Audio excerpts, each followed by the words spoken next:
देखो, संविधान के अनुच्छेद 79 से 89 तक हमने पहले भी क्लासें की हैं, और उन क्लासों में हमने आर्टिकल 1 से 4 तक की क्लास हो चुकी है अपने। कौन से आर्टिकल? आर्टिकल 1 से 4 तक क्लास कर चुके हैं। हम आर्टिकल 5 से 11 तक भी क्लास कर चुके हैं। ठीक, हम आर्टिकल 73 से 78 तक की भी क्लासें कर चुके हैं। हमारे संविधान में टोटल आर्टिकल है 1 से लेके 395 मूल संविधान में। तो हम सारे आर्टिकल पढ़ेंगे, आर्टिकल 1 से 395 तक, मतलब सारे अनुच्छेद पढ़ेंगे। 12 अनुसूचियां हैं, 12 अनुसूचियां भी पढ़ेंगे।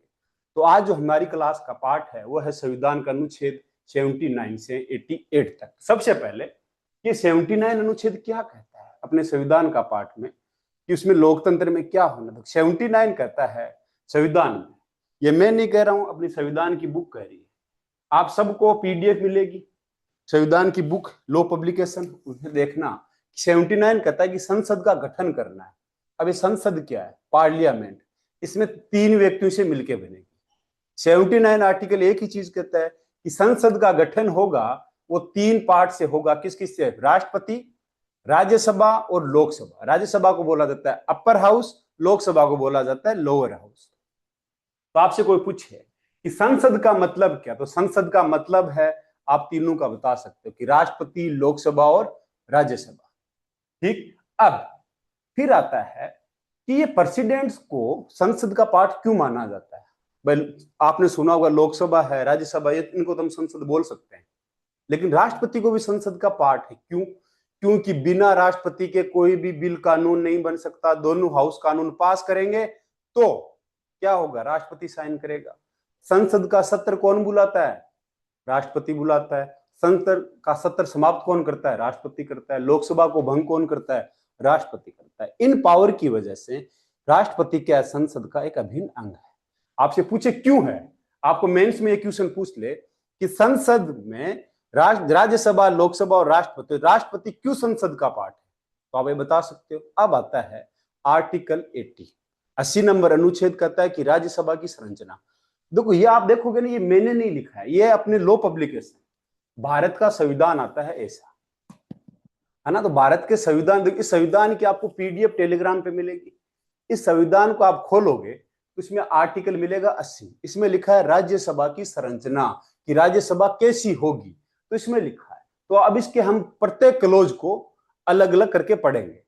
पहला क्लोज अगर हम देखें तो पहले क्लोज में लिखा है कि राज्यसभा की संरचना कैसे होगी। क्या लिखा है क्लोज में? राज्यसभा राष्ट्रपति द्वारा खंड 3 के उपखंडों के अनुसार नाम निर्देशित किए जाने वाले 12 सदस्य, मतलब संरचना में कौन है? 12 सदस्य। इसके साथ साथ राज्य और संघ राज्य क्षेत्रों से 238 से अधिक, मतलब 238 से ज्यादा नहीं होंगे। तो टोटल कितने मेंबर होंगे?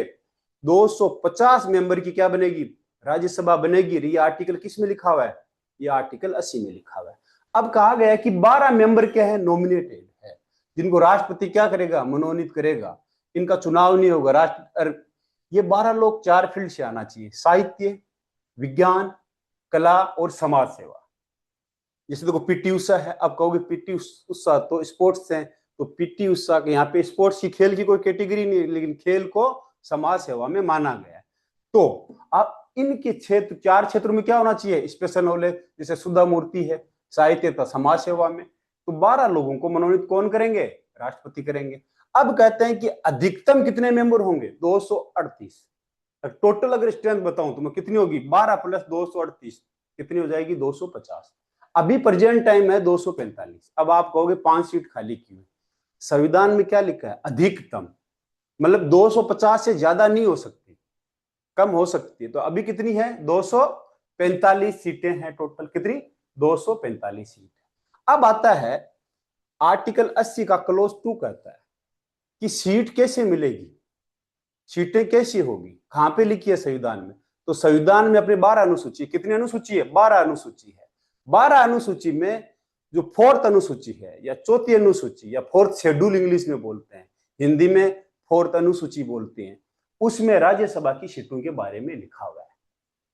ठीक, क्या लिखा हुआ है? राज्यसभा की सीटों के बारे में लिखा हुआ है। अब एग्जाम इस कभी ना कभी घुमा के आपसे क्वेश्चन करता है। देखो हाईएस्ट टॉप 5 सब बता देंगे, क्योंकि इन टॉप 5 की लोकसभा की सीटें भी ज्यादा है, यहाँ की पॉपुलेशन भी ज्यादा है, जैसे यूपी, महाराष्ट्र, तमिलनाडु, बिहार, वेस्ट बंगाल, कर्नाटक। लेकिन आपको यूपीएससी घुमाए, देखो टोटल हम सीटें देखेंगे, 3 यूटी में होगी राज्यसभा, ध्यान रखना राज्यसभा 3 यूटी में होगी और 28 राज्यों में होगी, टोटल 31 होंगे। कितने होंगे? 31। अगर हम 31 को देखें तो सीधा सा फॉर्मूला आप रटोगे तो सबसे पहले ये देख लो कि अरुणाचल प्रदेश की एक है, गोवा की एक, मणिपुर एक, मेघालय एक, मिजोरम एक, नागालैंड एक, पुडुचेरी एक, सिक्किम एक, त्रिपुरा एक। तो इन टोटल करोगे तो 5 ऐसे हैं जिनकी सीटें एक एक है राज्यसभा की। इन 5 में आप देखोगे तो नॉर्थ ईस्ट में जाएंगे, नॉर्थ ईस्ट है, नॉर्थ ईस्ट का मतलब 7 सिस्टर विथ 1 ब्रोदर। सिक्किम में क्या होगा? 1 ब्रोदर। तो यहाँ पे कितने हो गए? 8 हो गए। इन 8 में केवल एक को छोड़ दो, किसको? असम को छोड़ दो। असम की सीट कितनी है? 7। देखो यहाँ पे 2-2 सीटें दिख रही है ना, 14 और 7। तो 14 तो है लोकसभा की, 7 है राज्यसभा की। जिसमें देखो यहाँ पे राजस्थान दिख रहा है, ऊपर 25 है, नीचे 10 है। तो ऊपर की सीट होगी लोकसभा की, नीचे की सीट किसकी है?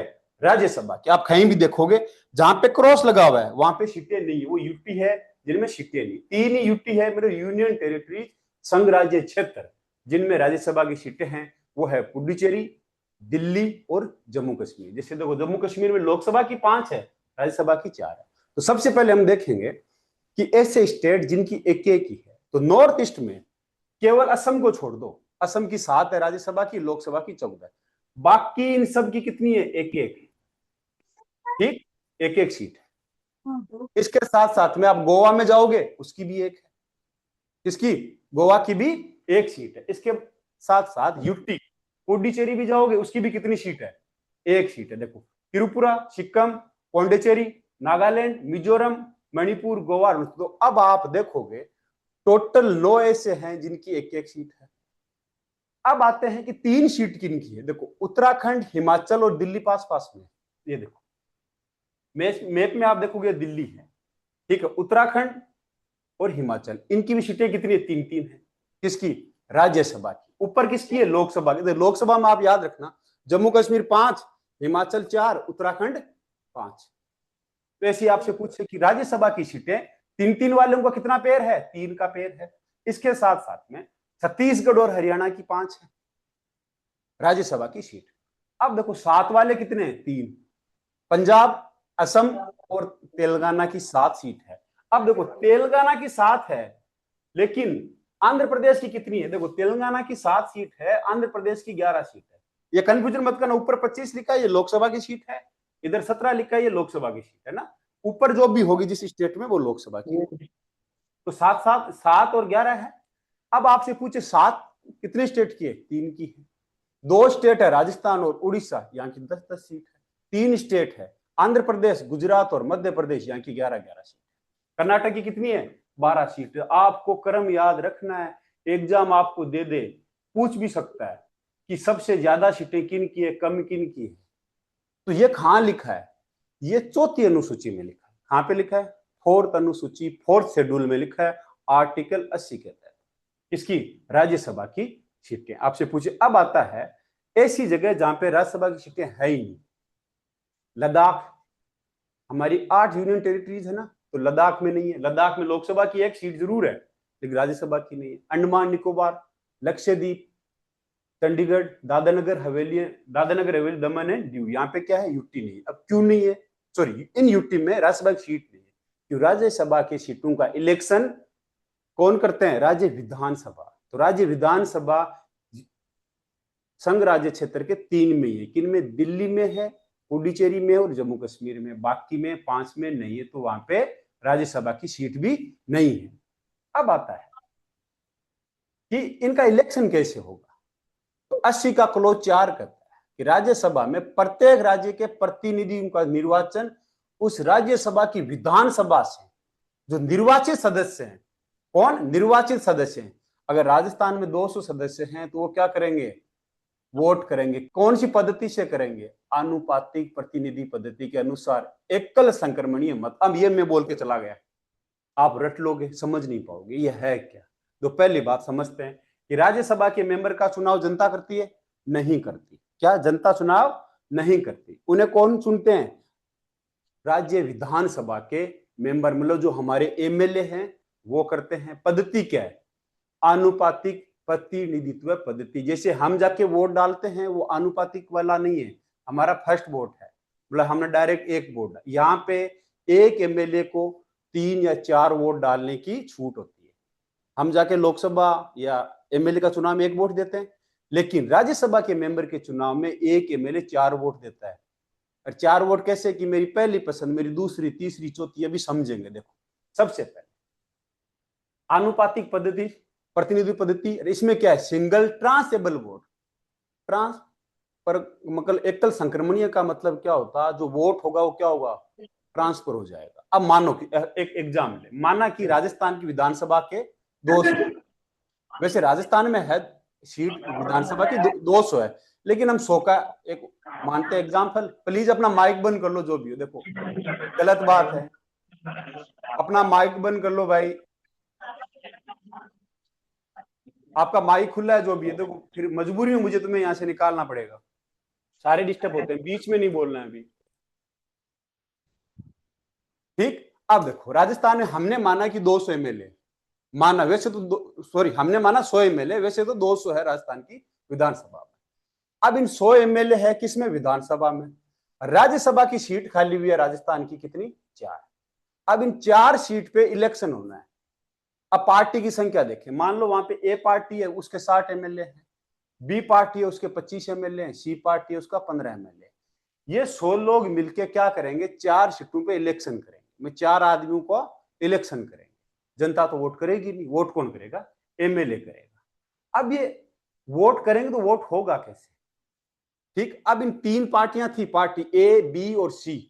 इन तीनों पार्टियों ने क्या किया? अपने अपने उम्मीदवार उतारे। तो ए पार्टी ने मान लो अपना उम्मीदवार उतारा, A1, A2, A3, 3 उम्मीदवार इसके हो गए। पार्टी बी ने अपने उम्मीदवार कितने उतारे? एक उम्मीदवार उतारा। पार्टी सी ने अपना एक उम्मीदवार उतारा, C1। अब आता है कि भाई यहाँ पे सबसे ज्यादा सीटें किसके पास है? सबसे सीटें पास है पार्टी ए के पास। अगर आनुपातिक पद्धति ना होती तो ये चारों की चारों सीट पार्टी ए ले जाती है, पार्टी सी को तो एक ही सीट नहीं मिलती। इसलिए क्या होता है कि देखो, अब इलेक्शन होगा। अब इलेक्शन में क्या होता है? यहाँ पे कोटा निकाला जाता है। तो अब कोटा कैसे निकलेगा? सबसे पहले क्या किया जाता है कि टोटल जो वैलिड वोट है, जैसे मान लो हमारे वैलिड वोट है 100, सीट कितनी खाली है, तो ऊपर क्या लिखा जाएगा? Value of vote. जितने वोट होंगे, जितने एमएलए की संख्या है उनका जो वैलिड है। जितनी वैकेंसी है, कितनी वैकेंसी अपने पास? 4, उसमें एक जोड़ देना है। इसको एक को जोड़ के फिर ऊपर जो वैल्यू है 100 आएंगे, उसमें भाग दे दो। हम 100 मान के चल रहे हैं, 100 में भाग दे कितना है? 20, फिर प्लस में 1 कर देना है। तो ये क्या निकल जाएगी? एक सीट की वैल्यू। वैल्यू का मतलब कि एक व्यक्ति सेलेक्ट कब होगा? जब उसको 21 वोट मिल जाए।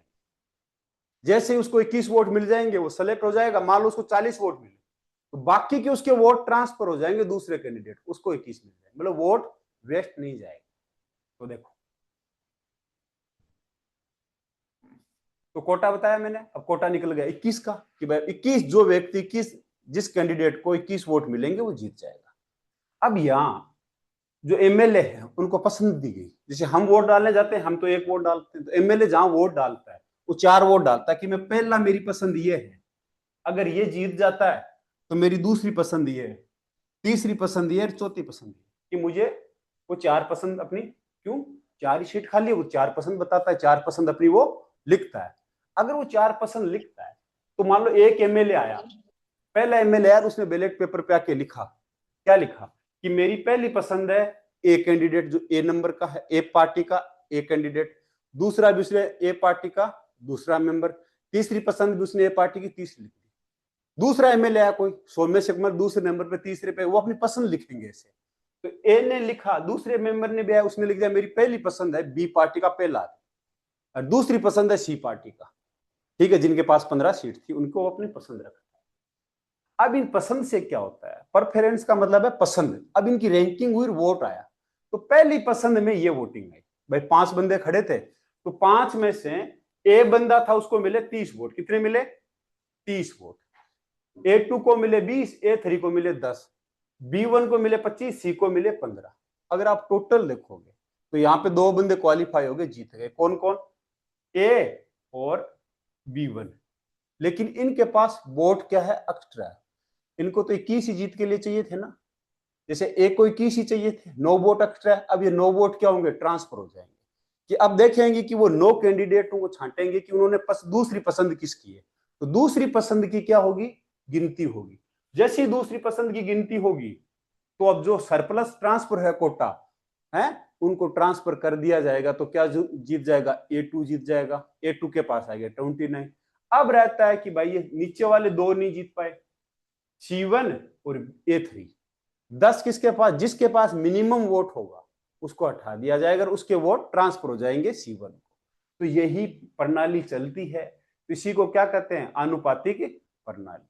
अगर सिंपल मेजोरिटी होती कि डायरेक्ट वोट डाल के कर लो, तो ए पार्टी के पास 60 MLA थे, सारी की सारी सीटें 4 ए पार्टी जीत जाती। आनुपातिक पद्धति और एस्टिमेबल सिंगल ट्रांसएबल वोट की वजह से सारी पार्टियों को फायदा हुआ, बड़ी पार्टियों को भी हुआ, छोटी पार्टियों को भी रिप्रेजेंटेशन दिया गया है। छोटी पार्टियों को रिप्रेजेंटेशन मिले, इसे बोलते हैं आनुपातिक पद्धति। प्रत्येक वोट की कीमत। ये कहां होता है? राज्यसभा के इलेक्शन में। ठीक। अब आता है एक क्वेश्चन होता है कि अगर राज्यसभा, यूपीएससी पूछे मेंस में आपने कि अगर राज्यसभा नहीं होती तो क्या होता? केवल लोकसभा चलती तो क्या होता? अगर लोकसभा चलती, जिन राज्यों में पॉपुलेशन ज्यादा है वो राज्य क्या करते हैं? डोमिनेट करते हैं।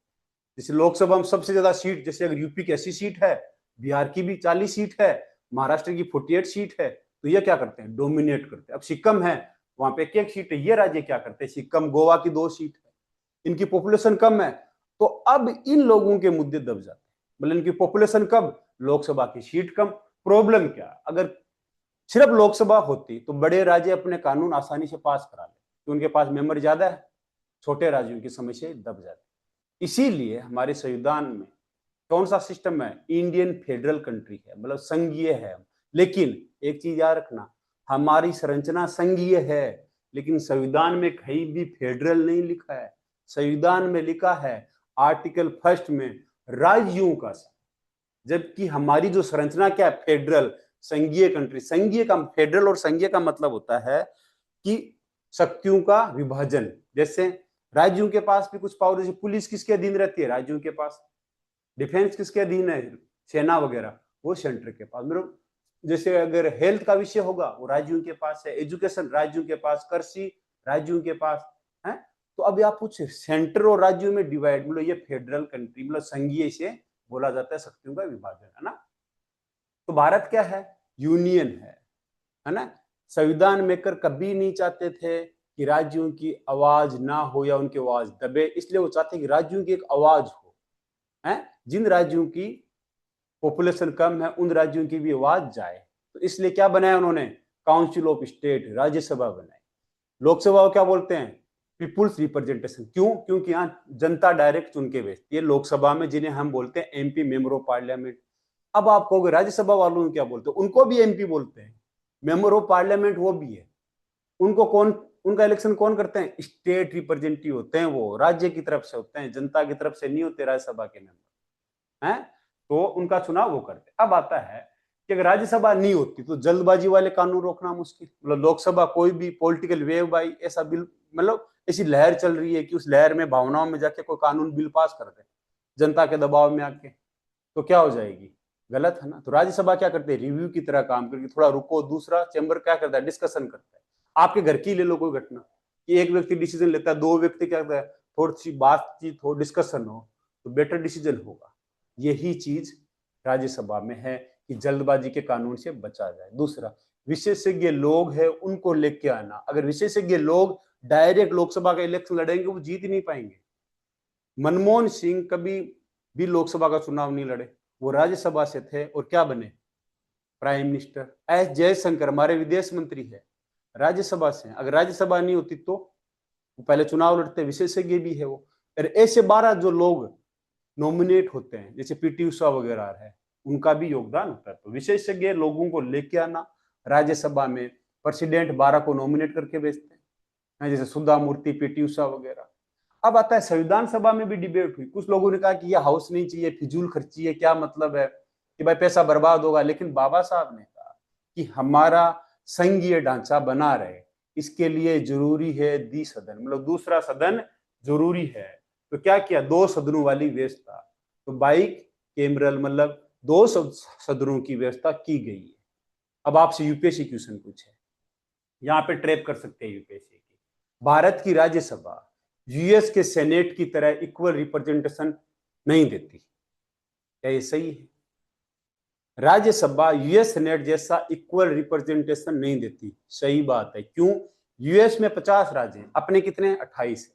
उन 50 में से हर राज्य से 2-2 आदमी जाते हैं, मतलब राज्यसभा की वहां की जो सेनेट है यूएस की, उसको हम राज्यसभा अपनी राज्यसभा की तरह। अपने यहाँ पे प्रत्येक राज्य से राज्यसभा के लोग अलग अलग, जैसे यूपी से 31 है, नॉर्थ ईस्ट में, और नॉर्थ में 7 sister with 1 brother, Sikkim 1 brother और 7 सिस्टर, असम वगैरह है। तो असम को छोड़ के बाकी के 6 में कितने, एक एक है। तो हमारे इंडिया में क्या है, पॉपुलेशन का इफेक्ट थोड़ा बहुत है, यूएस की तरह इक्वल नहीं है हमारा। तो यूएस में क्या है, हर स्टेट बराबर इक्वल सीट। अब आती है कि लोकसभा की सीटें कैसी होगी। ये अनुच्छेद किस में बताया गया है, 81 में बताया गया है कि हमारे अनुच्छेद 81 में कितनी होगी। तो इसमें लिखा है संविधान में कि आर्टिकल 31 के उपबंधु के अधीन रहते हुए, आर्टिकल 331 क्या है, 331 में बोला गया कि आंग्ल इंडियन मतलब एंग्लो इंडियन, जिनके फादर और माता पिता में से एक कोई अंग्रेज था, एक भारतीय था, उनकी संतानें हैं, उनके लिए 2 सीटें क्या थी लोकसभा में, नॉमिनेट होके वो आते थे। लेकिन इसको अब हटा दिया गया। अब चलो इनको सबको पढ़ते हैं एक एक करके ना, 81 के एक एक क्लॉज को अलग अलग करके। पहला, लोकसभा की संरचना। लोकसभा किसका सदन है, जनता का सदन, सीधे जनता द्वारा यहाँ पे निर्वाचन होता है। राज्यसभा में डायरेक्ट वहां पे एमएलए चुने जाते हैं, लोकसभा में जनता वोट डालती है। तो राज्यसभा में कौन चुने जाते हैं, एमएलए के द्वारा चुने जाते हैं, लोकसभा में जनता के द्वारा। अब कहा गया है आर्टिकल 81 का क्लोज फर्स्ट कहता है कि लोकसभा किन से मिलकर बनेगी। इसमें क्या है कि राज्यों से अधिकतम मतलब 330 से ज्यादा नहीं हो सकते राज्यों से। संविधान में लिखा है कि 330 से ज्यादा सदस्य नहीं आएंगे, हैं जो राज्यों से आते हैं ये डायरेक्ट जनता द्वारा चुने जाएंगे। और केंद्र शासित प्रदेश है, यूटी है, यूनियन टेरिटरीज है, वहां से 20 से ज्यादा सदस्य नहीं आएंगे। टोटल सदस्य कितने हो जाएंगे, 550। अरे अभी हमारे पास कितनी है स्ट्रेंथ, 543। अब आप कहोगे कि हमने तो पुरानी किताबों में पढ़ा है कि 552 कहीं पढ़ा है ना, है? लेकिन अब अमेंडमेंट करके 331 का आर्टिकल क्या कर दिया गया है, हटा दिया गया है। कौन सा अमेंडमेंट, 104 कॉन्स्टिट्यूशन संविधान संशोधन अधिनियम किया गया, जिसके तहत आर्टिकल 331 में 2 एंग्लो इंडियन थे जिनको प्रेसिडेंट नॉमिनेट करते थे, उनको इसको हटा दिया गया। कब से, 2020 से संविधान संशोधन अधिनियम 104। आपसे पूछे तो बता देना कौन सा आर्टिकल था, 331। पहले सीटें कितनी थी लोकसभा की, 552 से ज्यादा नहीं होगी, ये संविधान में लिखा है, कम हो सकती है। अभी सीटें कितनी है टोटल, 530 तो कितनी होगी राज्यों से, और 20 कितनी होगी यूटी से। अभी कितनी है प्रेजेंट टाइम में आपसे है, तो प्रेजेंट टाइम में यूनियन टेरिटरी से कितनी ज्यादा नहीं हो सकती, 20 से। तो यूटी से है 19, कितनी यूटी से है 19 यूनियन टेरिटरी से, ठीक। और राज्यों से कितनी है 524, तो टोटल कितनी होगी 543 सीट है, 7 सीट खाली है, मतलब ज्यादा नहीं हो सकती, 550 से कम हो सकती। तो आपसे पूछे अभी प्रेजेंट टाइम में कितनी सीट है, 543। कहीं कहीं लिखा होगा 545, अपडेट कर लेना, क्योंकि 104 संविधान संशोधन अधिनियम से 2 सीटें हटा दी जो नॉमिनेट होते थे। अब आती है कि लोकसभा की सीटें। अब आप कहोगे हम क्यों याद करने, याद तो करना पड़ेगा, यूपीएससी क्वेश्चन पूछता है। देखो टॉप आप राज्य देख लो पहले, उत्तर प्रदेश की पॉपुलेशन ज्यादा तो सीटें ज्यादा, उत्तर प्रदेश टॉप में, महाराष्ट्र सेकंड, वेस्ट बंगाल 42, बिहार 40। तो आप सीधा सीधा देख लो कि ऊपर का जो गंगा वाला बेल्ट है वहां पे ज्यादा सीटें हैं, ठीक। वेस्ट बंगाल 42 है, उसके बगल में बिहार 40 है, यूपी 80। नीचे जाओगे तो तमिलनाडु 39 है, मध्य प्रदेश 29 है, कर्नाटक 28 है, अगर राजस्थान 25 है, गुजरात 26 है। देखो गुजरात 26 है, राजस्थान 25 है, उड़ीसा 21, केरल 20, तेलंगाना 17। ये क्रम से याद रखना। तो राजस्थान, एक चीज याद रखना, राजस्थान, गुजरात और आंध्र प्रदेश, ये तीनों स्टेट पास पास में, इन तीनों की पॉपुलेशन भी लगभग सेम है। किसी की 6 करोड़ है, किसी की 7 करोड़, 6 करोड़, सीटें कितनी है? 25, 26 और 1 मिनट। आंध्र प्रदेश पास में नहीं, मध्य प्रदेश। तो मध्य प्रदेश की कितनी है? 29। तो राजस्थान की 25 है, मध्य प्रदेश की 29 है, गुजरात की 26 है। कर्नाटक की राजस्थान की पॉपुलेशन ज्यादा है, फर्क नहीं है, यहाँ पे 7 करोड़, राजस्थान की 6 करोड़ है। तो कितनी? 28। तो आप देखोगे उड़ीसा 21, तो केरला 20, तेलंगाना 17, असम और झारखंड की पॉपुलेशन लगभग बराबर है। कितनी उनकी संख्या? 14। पंजाब 13, दिल्ली की 7 है यूपी में। अगर मैं बोलूं छत्तीसगढ़, हरियाणा 11-10, जम्मू कश्मीर उत्तराखंड 5-4। इनमें याद रखना, जम्मू 5 है ऊपर, नीचे उत्तराखंड 5 है, बीच में हिमाचल 4 है, गोवा की 2 है। अब मेन आते हैं ये राज्य जिनकी 5 ऐसे हैं जिनकी 2-2 सीट है, जिनमें हम नॉर्थ ईस्ट में जाते हैं। नॉर्थ ईस्ट में 7 सिस्टर है विथ 1 ब्रोदर है। इन 7 सिस्टर में आप देखोगे तो 3 राज्यों की 3 है। देखो यहाँ पे थोड़ा सा अपडेट कर लेना, मैप थोड़ा गलत दिखा हुआ है ना। असम की कितनी है? 14 सीट है। अगर इन 7 सिस्टर में मैं देखूंगा है 7 सिस्टर विथ 1 ब्रोदर, तो असम को एक को अलग कर दो, इसकी भाई 14 सीट है। बाकियों की आप सीट देखोगे, सिक्किम की 1 है, ठीक, मिजोरम की 1 है, नागालैंड की 1 है। इन 3 की कितनी सीटें? 1-1। बाकी जो 4 है, त्रिपुरा, मणिपुर, अरुणाचल प्रदेश और मेघालय, इनकी कितनी सीट है? 2 सीट है। कितनी सीट है? 2 सीट है। गोवा की भी कितनी सीट है? 2 सीट है। दादर नगर हवेली, दमन एंड दीव, पहले ये अलग अलग यूटी थी, अब एक कर दी, इनकी भी कितनी सीट है? 2 सीट है लोकसभा की। तो आपसे कोई पूछे लोकसभा की सीटों के बारे में तो क्या बताओगे? 2-2 सीटें वाले कितने हैं? ये देखो, 1, 2, 3, 4, 5 और 1, 6। 6 में कौन आ जाएगा? दादर नगर हवेली और यूटी वाला। कितनी है? 2। 6 की 2-2 है। बाकी आप जितनी भी यूटी देखोगे, दिल्ली को छोड़ दो, दिल्ली की कितनी है? 7, ठीक। और इसके साथ में आप जितने भी लोकसभा में जितनी भी यूनियन टेरिटरीज है, उन सब में जम्मू कश्मीर को एक और छोड़ दो, उसमें कितनी है? 4 या 5? 5, क्योंकि 4 जम्मू कश्मीर की राज्यसभा की सीट है। तो आपसे पूछे बाकी यूटी में 1-1 सीट यूनियन टेरिटरीज में। तो आपसे क्वेश्चन पूछे तो ये मैप याद रखना, इस मैप में ये ध्यान रखना कि यहाँ पे 17 नहीं है, यहाँ पे 14 सीट है। असम में कितनी है? 14 सीट है। अब इसके साथ आता है कि अब कहते हैं कि ये सीटें तो होगी, लेकिन प्रत्येक राज्य को लोकसभा में स्थानों का आवंटन ऐसी रीति से किया जाएगा, उस स्थलों की जनसंख्या उस राज्य के अनुपात में सभी राज्यों की बराबर हो। ये बात किसमें लिखी है? आर्टिकल 81, कि सारे राज्यों की जनसंख्या को बराबर रिप्रेजेंटेशन मिले। लेकिन इसमें यह लिखा है कि ये आवंटन कब लागू नहीं होगा? मान लो सारे राज्यों को बराबर मिलेगा। अब इसका मतलब क्या कि मान लो यूपी में 10 लाख है, 10 लाख पे 1 है, तो फिर केरल पर भी 10 लाख पे 1 एमपी होना चाहिए, सिक्किम पर भी 10 लाख पे 1 होना चाहिए। सिक्किम की पॉपुलेशन वैसा 5 लाख है, तो वहां पे क्या आधा एमपी होगा? ये गलत है। तो अब संविधान ने लिख दिया, कहा नहीं, लेकिन कहा कि जनसंख्या सब में बराबर एक साथ होना चाहिए, लेकिन जिन राज्यों की पॉपुलेशन 60 लाख से कम है, वहां पे कम से कम मिनिमम 1 रिप्रेजेंटेटिव होना चाहिए, और ये लागू नहीं होना चाहिए यथास्थान बराबर पॉपुलेशन वाला। नहीं समझे? नहीं समझे तो मान लो हम मानते हैं कि मानना कि अपने देश में सिर्फ 2 ही राज्य थे, 2 ही राज्य हैं। उत्तर प्रदेश, जिस मान रहे हैं ना, मान के चल रहे हैं, 10 करोड़ है उत्तर प्रदेश की, और सिक्किम की है 5 लाख। टोटल लोकसभा की सीट है 11। माना कि टोटल लोकसभा की सीट है 11। अब क्लॉज 2 कहता है, क्या कहता है कि सारी जनसंख्या क्या होना चाहिए? बराबर होना चाहिए सबकी। अब 5 लाख और 11, 10 करोड़ की पॉपुलेशन में क्या करे? क्लॉज को लागू किया, तो यूपी को मिल गई 10 सीट, सिक्किम को मिल गई 1 सीट। अब हम कहते हैं कि 60 लाख वाला रूल देखते हैं, बहुत छोटे राज्य को अगर फॉर्मूला में फिट करते हैं तो 1 सीट वाले को 10 सीट वाला कि 10 लाख पे 1 सीट होनी चाहिए। सिक्किम की तो 5 लाख की पॉपुलेशन है, तो वहां पे क्या जो हमारा एमपी मिलेगा, क्या आधा मिलेगा? नहीं। तो इसलिए कॉन्स्टिट्यूशन ने कहा है कि मिनिमम रिप्रेजेंटेशन 1 रहेगा। जिन राज्यों की पॉपुलेशन 60 लाख से कम है, वहां पे पॉपुलेशन वाला फॉर्मूला की जनसंख्या बराबर होनी चाहिए, ये नहीं लगेगा। क्या? ये नहीं लगेगा। अब क्लॉज 2 कहता है कि प्रत्येक राज्य को प्रादेशिक निर्वाचन क्षेत्र। अब ये भी प्रॉब्लम, अब तो कंफ्यूजन। पहले तो कहा गया कि भाई पूरे इंडिया में जो सीटें होगी वो जनसंख्या के अनुसार होगी, लेकिन जिन पे 60 लाख से कम है जनसंख्या, उन पे लागू कम होगा, उनको कम से कम 1 सीट तो मिलनी चाहिए। अब कहते हैं कि प्रदेश राज्य को, मान लीजिए राजस्थान को 10 सीट दी, अब उन 10 सीटों को क्या सारी सीटें कैसे राज्य के अंदर कैसे डिवाइड होगी?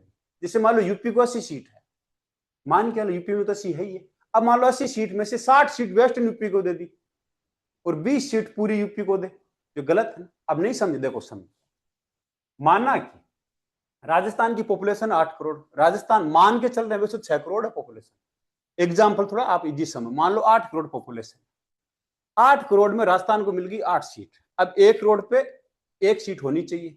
राजस्थान की जो कॉन्स्टिट्यूंसी है वो कैसे बनती है अंदर की, राजस्थान की डिस्ट्रिक्ट है जयपुर, जोधपुर, अजमेर, बीकानेर, कोटा, अलवर, भरतपुर, इन सब में 1 करोड़ पे 1 एमपी होना चाहिए ना। अब मान लो कि जयपुर में 2 करोड़ पे 1 एमपी कर दिया और बीकानेर में 20 लाख पे 1 एमपी कर दिया, ये सही है गलत है? कि 20 लाख लोग 1 एमपी चुनेंगे, 2 करोड़ लोग 1 एमपी चुनेंगे, अनफेयर है। तो इसके लिए क्या आता है कि सारी सीटों को बराबर मिलना चाहिए, है ना? क्या मिलना चाहिए? जा है? तो आर्टिकल ने क्या कहा गया, क्या था, एमपी बहुत ज्यादा, बीकानेर में बहुत कम लोग, तो ये अनफेयर हो जाएगा। तो क्या कहा गया है, जो आप देखोगे कि ये हट जा,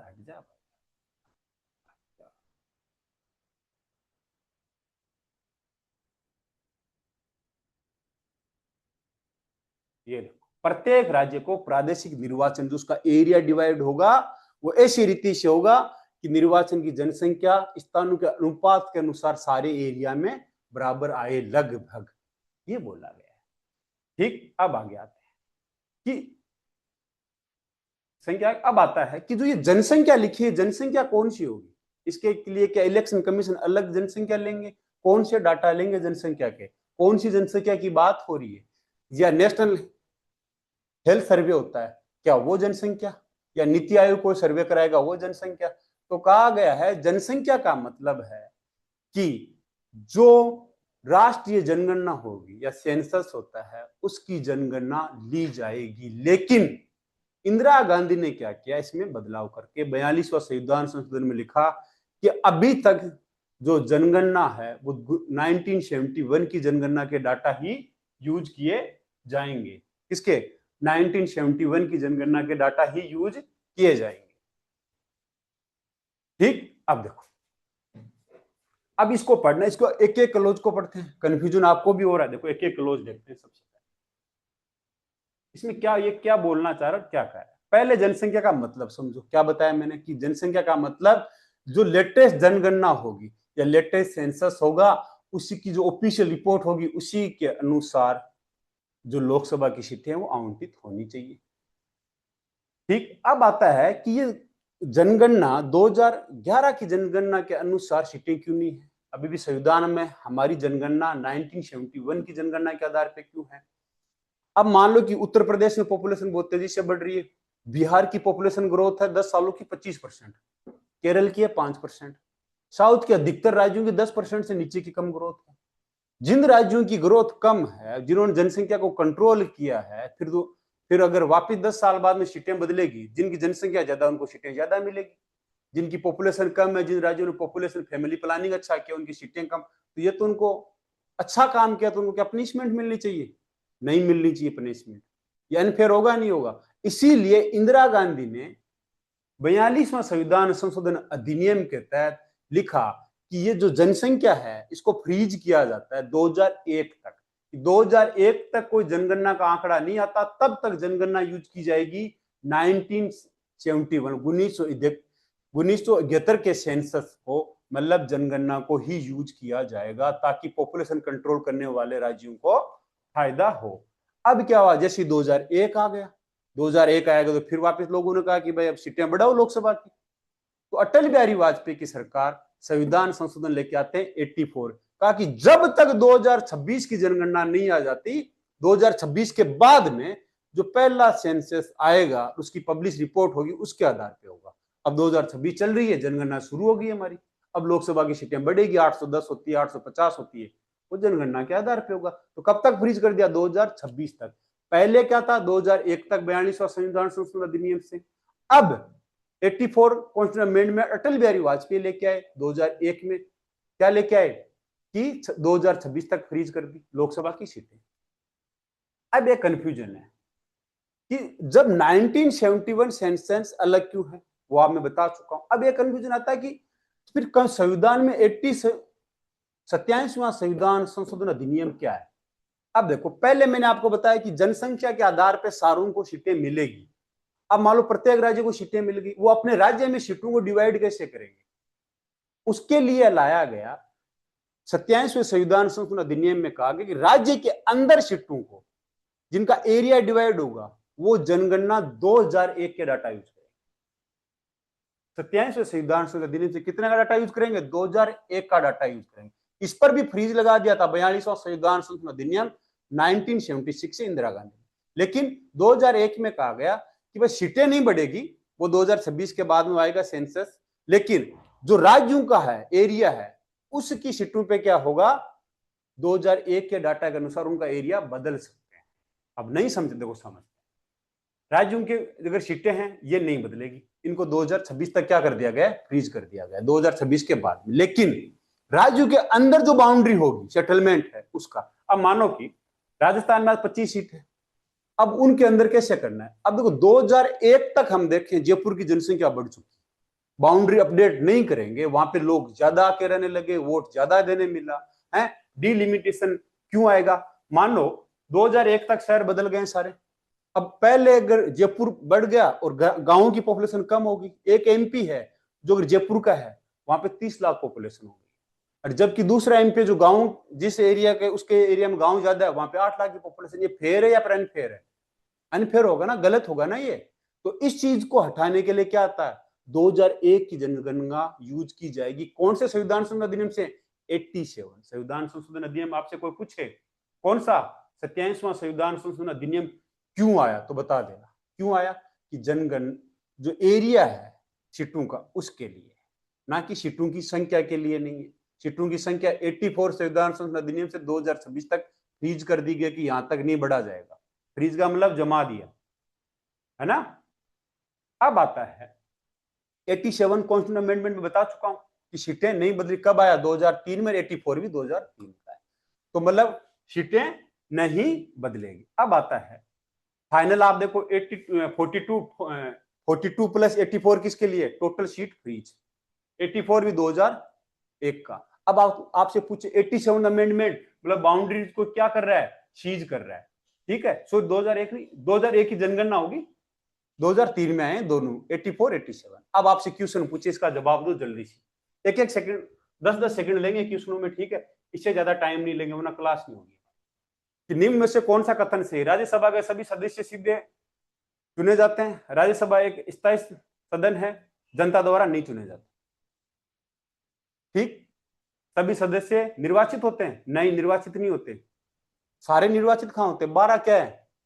12 क्या नहीं बेटा, सी गलत है। 12 क्या है? नॉमिनेटेड है। 12 नॉमिनेटेड है। 238 का चुनाव होता है, सभी का नहीं होता है। आगे का क्वेश्चन, निम्न कथनों पर विचार कीजिए। राज्यसभा को लोकसभा सीटें पॉपुलेशन के आधार पर मिलती है, राज्यों को लोकसभा सीटें आधार पर मिलती है। 2026 तक सीटें फ्रीज है, सही है। दूसरा है कॉन्स्टिट्यूएंसी बाउंड्री रीड्रॉ नहीं हो सकती।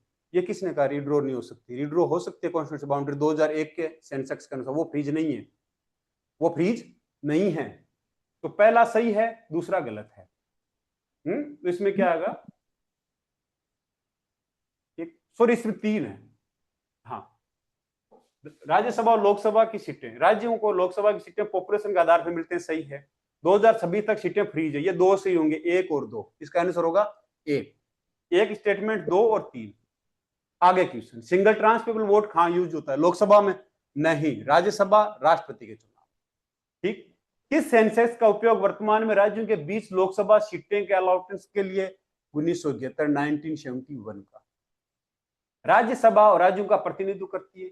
राज्यसभा में सभी राज्यों का समान सीटें दी। देखो, राज्यसभा राज्यों का प्रतिनिधित्व तो करती है, लेकिन राज्यों सभा में सभी राज्यों को समान सीटें नहीं। यूपी की 31 है, सिक्किम की 1 है, गोवा की 1 है, ये राजस्थान की 10 है, तो बराबर नहीं है। पहला सही है, दूसरा गलत है, ठीक है। अब आ गया 87 संविधान ने लोकसभा सीटों की कुल संख्या नहीं बदलेगी। 87 संविधान संशोधन अधिनियम से लोकसभा की सीटों की कुल संख्या नहीं बदलेगी, सही है। इसने केवल कॉन्स्टिट्यूशन की बाउंड्री 2001 के सेंसस के आधार पर बदली है, ये दोनों सही है। अब आते हैं आर्टिकल 2। देखो आर्टिकल 81 ने बताया कि भाई सीटें बदलनी चाहिए। अब यहाँ पे आर्टिकल 82 वही बातें कहता है कि जनगणना, कौन सी जनगणना होगी। हमने कहा कि जनगणना पिछली, इसमें कहा गया है, देखो 81 बताता है कि सीट कैसे बदली जाएगी, 82 कहता है कि कब बदली जाएगी। 82 कहता है जब जब जनगणना आएगी, मतलब 10-10 साल बाद में लोकसभा की सीटें बदलनी चाहिए थी।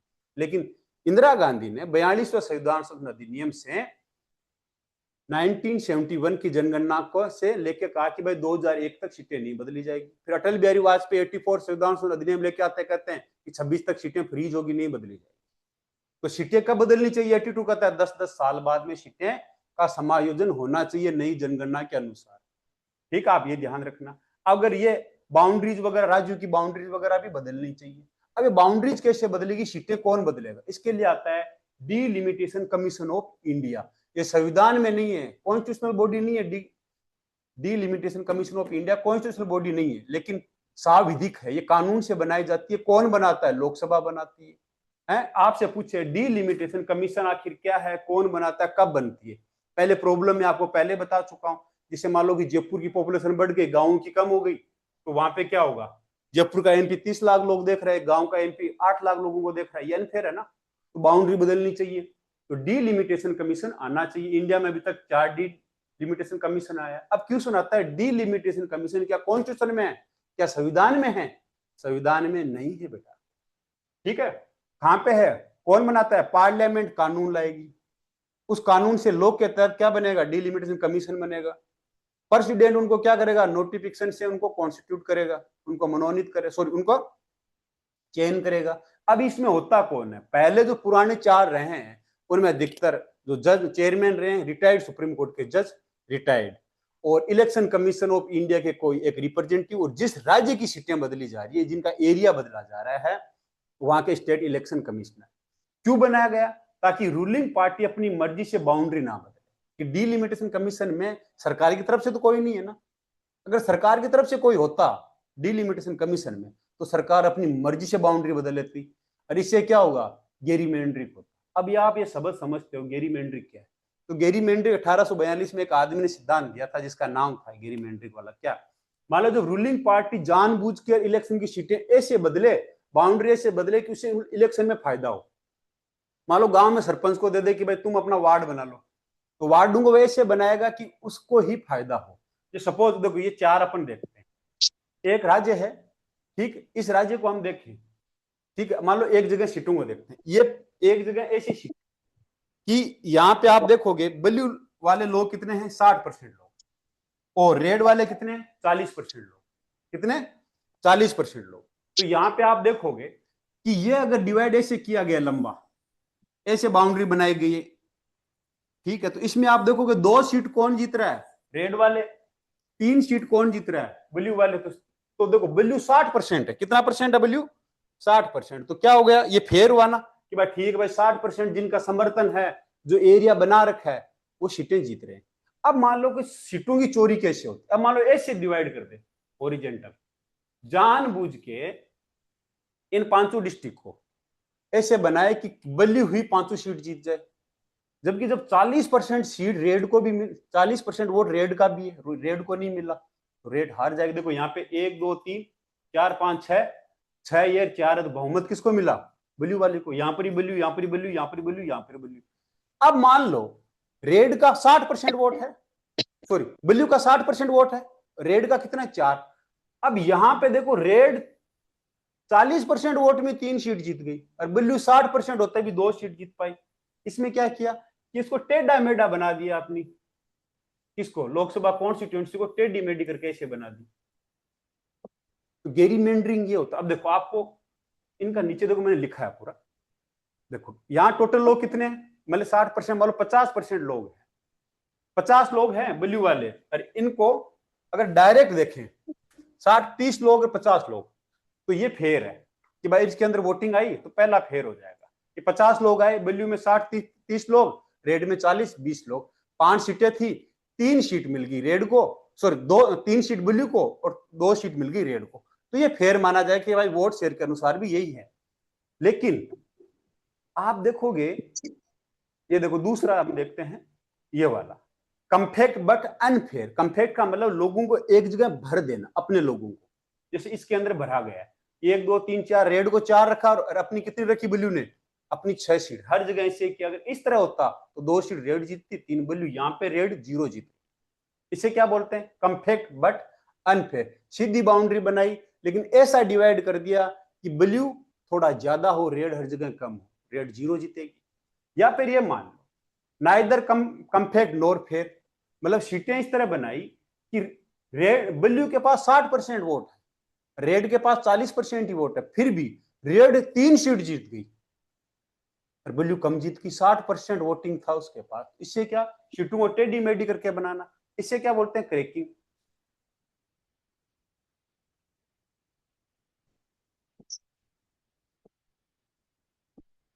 ठीक। तो तीसरा क्या है? नेवर कम्फेक्ट नॉर फेयर, तो इसको बोलोगे पैकिंग। तो पैकिंग कर दिया लोगों, पहले कहा था क्रैक, पहले में क्या कर दिया? डिवाइड कर दिया। इसमें क्या करेंगे? ब्लू वोटर को कुछ जगह ठूस दिया जाएगा, रेड स्मार्ट तरीके से अपने आप को फैला देगा, कम वोट होते भी ज्यादा सीट जीत जाएगा। तो इसे क्या बोलेंगे? पैकिंग। और क्रैकिंग का मतलब है जो पहले वाले में कि उनकी वोटों को हट जाया।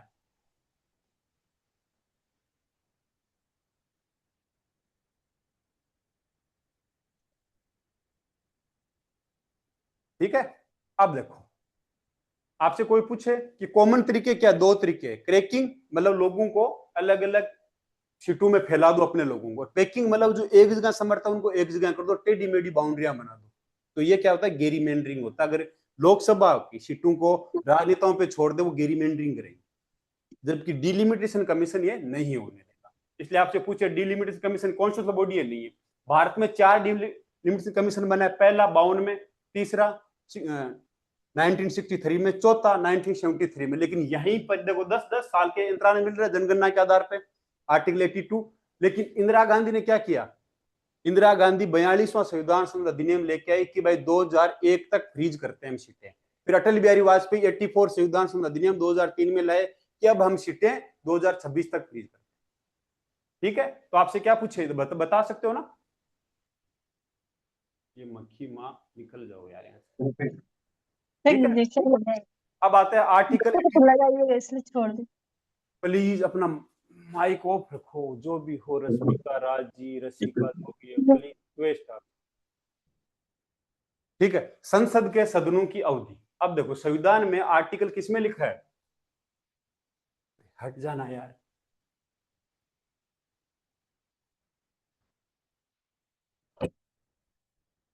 संसद के आर्टिकल 83 में लिखा है कि संसद के सदनों की अवधि क्या होगी। इसमें क्या लिखा है? देखो हम सीधा देखें तोड़ के, प्रत्येक सदन, राज्यसभा का कभी भी गठन नहीं होगा, राज्यसभा बनी रहेगी, कभी खत्म नहीं होगी। इसमें सीधा है कि 6 साल का इसका कार्यकाल है, हर 2 साल में 1/3 सदस्य क्या होंगे?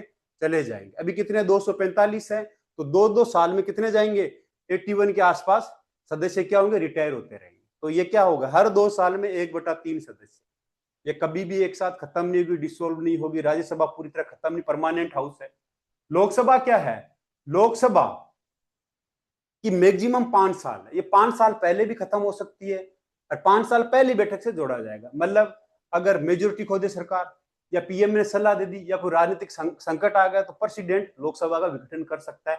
5 साल मैक्सिमम है, उससे पहले भी जा सकता है। अगर देश में इमरजेंसी लगी है, आर्टिकल 352 कहता है, मतलब 352 कहता है, अगर नेशनल देश में इमरजेंसी लगी है, जिससे वार हो गया, देश पे आक्रमण हो गया, या देश के अंदर सशस्त्र विद्रोह हो गया। पहले क्या लिखा था? इंटरनल डिस्टर्बेंस लिखा था, सशस्त्र विद्रोह नहीं था। ये 44वां संविधान संशोधन अधिनियम से मोरारजी देसाई ने जोड़ा था। कौन से? मोरारजी देसाई प्राइम मिनिस्टर बने थे जनता पार्टी से, उन्होंने इसको जोड़ा। तो पार्लियामेंट की अवधि अगर नेशनल इमरजेंसी हो तो 1 साल के लिए बढ़ सकती है, मतलब एक साल के लिए, एक बार में 1 साल, फिर वापिस 1 साल बढ़ा सकते हो। अगर इमरजेंसी खत्म हो गई तो 6 महीने तक ही ज्यादा तक रह सकते हो, मतलब 1.5 साल कंटिन्यू रह सकते हो, उसके बाद में चुनाव कराने होंगे। इमरजेंसी का मतलब स्टेट इमरजेंसी नहीं है, उसमें नहीं होगा, केवल 2 इमरजेंसी, 352 या फाइनेंशियल इमरजेंसी आया था। तो ज्यादा अभी तक फाइनेंशियल इमरजेंसी आई नहीं है। 1975 में 5वीं लोकसभा की अवधि बढ़ाई थी इंदिरा गांधी ने, जब इमरजेंसी लगाई थी। अब आता है संसद की सदस्यता के लिए योग्यता। कि कौन व्यक्ति संसद का सदस्य होगा, उसकी क्या योग्यता। पहली योग्यता भारत का नागरिक होना चाहिए, अगर भारत का नागरिक नहीं तो सिटीजन नहीं। उसको शपथ लेनी होगी, जब इलेक्शन का चुनाव का फार्म भरेगा तब, जैसे प्रधानमंत्री नरेंद्र मोदी बनारस के डीएम के सामने शपथ ले रहे हैं। अब ये शपथ कहां लिखी है? तीसरी अनुसूची में। कहां लिखी है? तीसरी अनुसूची में। जब वो चुनाव लड़ता है तब तीसरी अनुसूची में शपथ लेगा। जब वो चुनाव जीत जाता है जो आदमी, तो लोकसभा में जाएगा तब वहां शपथ लेगा। अगर वो मंत्री बनता है तो राष्ट्रपति के सामने शपथ लेगा। पद की और गोपनीय तो कितनी शपथ हो जाएगी? मंत्री बनता है तो कोई आदमी 4, और अगर मंत्री नहीं बनता तो 2, जब चुनाव लड़ता है तब, और एक चुनाव जीतने के बाद में लोकसभा। तो आपसे पूछे योग्यता। आगे मिनिमम एज कितनी होनी चाहिए? लोकसभा के लिए 25, राज्यसभा के लिए 30, राष्ट्रपति के लिए 35, वाइस प्रेसिडेंट के लिए भी 35। तो लोकसभा के लिए कितनी है? 25 साल। अब आता है, अगर पार्लियामेंट कोई कानून बनाए, उस कानून के तहत भी डिस्क्वालीफाई किया जा सकता है।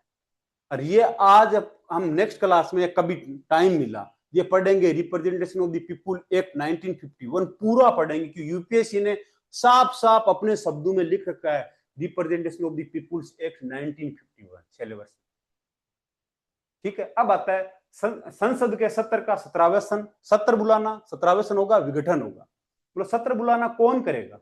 क्लोज फर्स्ट कहता है कि सारे लोग आके इकट्ठे होंगे, लोकसभा राज्यसभा।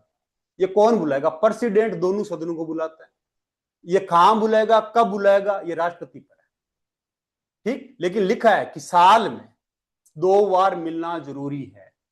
कितनी बार? 2 बार मिलना जरूरी है। क्या प्रेसिडेंट अपनी इच्छा से बुलाता है? नहीं, प्रेसिडेंट कोई भी काम करेगा प्राइम मिनिस्टर की सलाह से, मंत्रिपरिषद की सलाह से, है ना। आर्टिकल 74, 73 हमने पढ़े थे, 75 वगैरह। अब 6 महीने का रूल क्या है कि पहला सेशन खत्म हुआ और दूसरे सेशन के बीच में 6 महीने का गैप नहीं होना चाहिए। तो मतलब 1 साल में 2 बार तो आपको बुलाना ही पड़ेगा। और हमारे देश में कितने सेशन चलते हैं? 3 चलते हैं।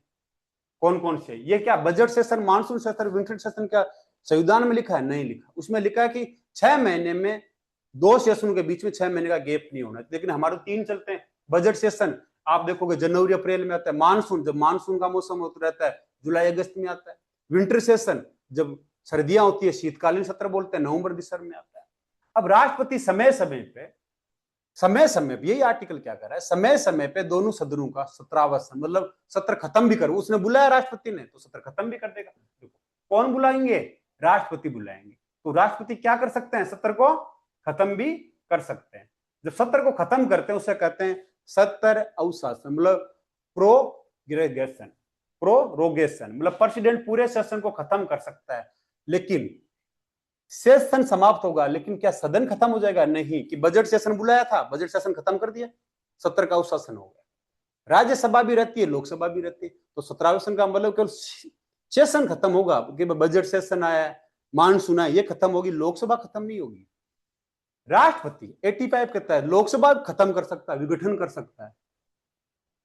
तो विघटन अलग है, डिसोल्यूशन अलग है, और 17वें सन अलग है। लेकिन राज्यसभा का विघटन नहीं कर सकता, सिर्फ लोकसभा का ही विघटन।